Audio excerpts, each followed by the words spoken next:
Kermit Gosnell was born in Philadelphia in 1941. Raised in a working-class black neighborhood, he was a striver.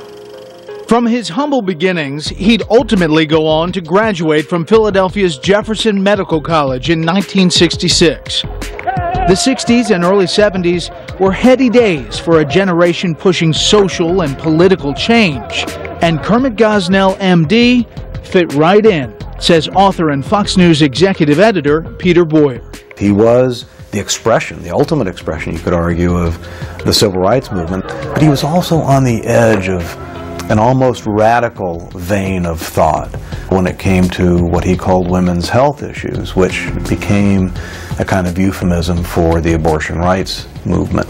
May 1972. The Supreme Court had heard arguments in an historic abortion case, but it would be months before the actual Roe v. Wade decision. One pro-abortion women's health group dreamed up an outrageous piece of political theater ahead of the court's decision. They reached out to Kermit Gosnell, who had trained at a New York abortion clinic before returning to Philadelphia. He became consequently involved in this, one of the weirdest and darkest episodes in the abortion rights movement. An episode that would ultimately become the subject of a U.S. Senate hearing on human experimentation.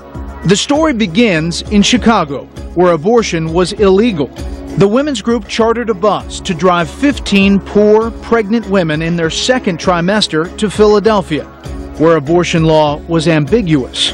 There, the next day, Mother's Day, Kermit and another doctor performed free abortions on all of them, with TV cameras rolling.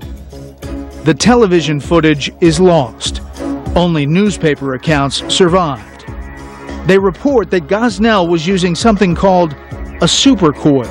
The super-coil was an experimental medical device meant to be inserted into the uterus of a woman who was pregnant, and gradually, as the super-coil heated up to body temperature, it would expand and start really lacerating, tearing, cutting, causing bleeding. Dr. Sidney Wolf, one of Ralph Nader's consumer watchdogs, was appalled by the stunt. They were never told that this is an experiment. They were never told some of the known dangers about it. Dr. Gosnell's license should have been yanked then. 9 of the 15 women suffered complications. 3 ended up in the hospital.